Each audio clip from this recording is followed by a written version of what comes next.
Você já ouviu falar de uma fuga de prisão feita por helicóptero em pleno Rio de Janeiro nos anos 80? Uma cena digna de filme de Hollywood, mas que aconteceu na vida real, diante dos olhos incrédulos de policiais, jornalistas e até de moradores que assistiam ao vivo. Essa é a história de Sérgio de Andrade Coutinho, o famoso Escadinha, um dos criminosos mais temidos e ousados do Brasil. Um homem que entrou para a história do crime organizado não apenas por seu poder no tráfico, mas principalmente por uma fuga cinematográfica que chocou o país. Se você gosta de mistérios, fugas impossíveis e histórias impressionantes, já aproveita para se inscrever aqui no Plano de Fuga, ativar o sininho e deixar o like. Isso ajuda muito o canal a continuar trazendo casos incríveis como este. Antes de contar a fuga em si, é importante entender quem era Escadinha. Nascido em 1952, Sérgio de Andrade Coutinho cresceu no Rio de Janeiro e, ainda jovem, se envolveu com crimes. Na década de 70, já era conhecido no mundo do tráfico de drogas e tinha uma posição de liderança no Morro do Juramento, uma das favelas mais violentas da capital fluminense. O apelido Escadinha surgiu de maneira curiosa. Ele trabalhava em construções quando jovem e, por carregar escadas constantemente, acabou ficando conhecido por esse nome. Com o tempo, o apelido se tornou marca registrada de um dos maiores chefes do tráfico carioca. No auge de sua carreira criminosa, Escadinha era considerado um dos homens mais perigosos do Brasil. Preso em 1979, passou por diversos presídios de segurança máxima e acumulou tentativas de fuga. Mas foi em 1985 que ele executou aquele que seria lembrado como o maior espetáculo criminoso do Rio de Janeiro. Escadinha estava preso no presídio da Ilha Grande, um dos mais temidos do país. O local, conhecido como Caldeirão do Diabo, já havia sido palco de rebeliões e fugas, mas ninguém poderia imaginar o que estava por vir. Ele arquitetou um plano ousado: ser resgatado de helicóptero em plena luz do dia. Para realizar a ideia, Escadinha contou com a ajuda de comparsas que estavam em liberdade. A aeronave foi alugada sob o pretexto de ser usada para passeios turísticos e filmagens. Mas o destino era outro: pousar no pátio do presídio e retirar de lá o criminoso mais famoso do Rio.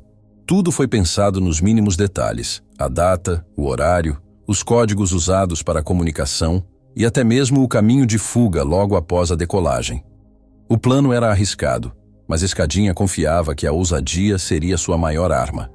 Era 31 de dezembro de 1985. Enquanto o Brasil se preparava para celebrar o Ano Novo, o presídio da Ilha Grande estava prestes a testemunhar o inimaginável.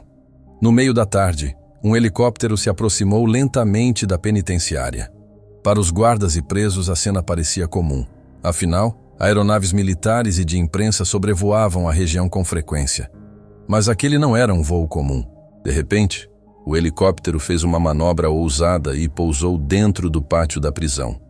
Antes que os agentes pudessem reagir, Escadinha correu em direção à aeronave. Os guardas tentaram atirar, mas o clima de surpresa impediu qualquer reação eficaz. Presos começaram a gritar, alguns em apoio, outros em choque. A cena era caótica. Em questão de segundos, Escadinha entrou no helicóptero e os cúmplices ordenaram a decolagem. O barulho das hélices se misturava ao som dos tiros disparados em vão pelos policiais. Mas era tarde demais. Escadinha já estava no ar, deixando para trás muros, grades e guardas atônitos. Foi como se o presídio inteiro tivesse parado no tempo, assistindo a um espetáculo surreal. A fuga teve um impacto devastador na segurança pública do Rio de Janeiro. Nunca antes alguém havia conseguido escapar de uma prisão brasileira com tamanha ousadia. A imprensa rapidamente noticiou o caso como a fuga cinematográfica de Escadinha. Manchetes estampavam jornais: preso foge de helicóptero no Rio. Para muitos, parecia uma piada, uma cena saída de um roteiro de cinema. Mas era a realidade nua e crua. A população ficou em choque. Se alguém conseguia escapar de helicóptero, o que seria possível a seguir? A fuga expôs a fragilidade do sistema penitenciário e a ousadia do crime organizado, que já demonstrava recursos e estratégias de guerra. Após a fuga, Escadinha se tornou o homem mais procurado do Brasil. Durante semanas, A polícia realizou operações em diversas comunidades do Rio, tentando recapturá-lo. Ele se refugiou no Morro do Juramento, onde tinha o apoio de sua facção. Por um tempo, viveu como um rei no território que dominava. Mas a pressão policial aumentava a cada dia.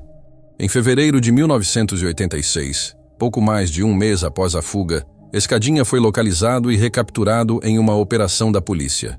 Ele voltou para trás das grades, mas a essa altura, sua imagem já havia se transformado em lenda. A fuga de helicóptero marcou para sempre a trajetória de Escadinha. Mesmo preso novamente, ele passou a ser visto como um símbolo da ousadia criminosa no Brasil. Para muitos, Escadinha representava a figura do bandido heróico, aquele que desafia o sistema, mesmo sendo um criminoso cruel e envolvido em mortes e tráfico. Sua história se tornou inspiração para músicas de rap e funk, para reportagens policiais e até para lendas urbanas. A imagem do helicóptero pousando no presídio ficou gravada na memória coletiva do Rio de Janeiro. Nos anos seguintes, Escadinha continuou preso, enfrentando transferências e processos. Ele também sobreviveu a diversas tentativas de assassinato dentro e fora da cadeia. Em 2004, já com a saúde debilitada, Escadinha recebeu o benefício da prisão domiciliar para tratamento médico. Mas a vida fora das grades não durou muito.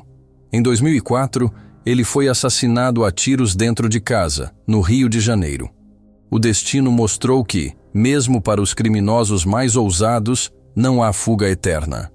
A fuga cinematográfica de Escadinha entrou para a história não apenas como um ato ousado, mas também como um símbolo do poder do crime organizado no Brasil dos anos 80. Foi um episódio que expôs as falhas do sistema penitenciário, inspirou outras fugas e se tornou um marco na história criminal brasileira. Mas, acima de tudo, essa história mostra como a linha entre realidade e ficção pode ser tênue. Às vezes, os maiores roteiros não nascem em Hollywood, mas sim nas ruas e prisões do mundo real. Esse foi o relato da fuga mais ousada da história do crime brasileiro. A fuga cinematográfica de Escadinha. E aí, o que você achou dessa fuga cinematográfica? Você acredita que hoje em dia seria possível repetir algo assim no Brasil? Deixe sua opinião nos comentários. Eu quero muito saber o que você pensa. E não esqueça, se inscreva no canal Plano de Fuga para não perder nenhum mistério e nenhuma fuga impressionante. Ative o sininho para receber as notificações sempre que um novo vídeo for ao ar. E claro, se gostou da história, deixa o seu like. Isso ajuda demais o canal a crescer e continuar trazendo casos como esse. A gente se vê no próximo vídeo. Tchau!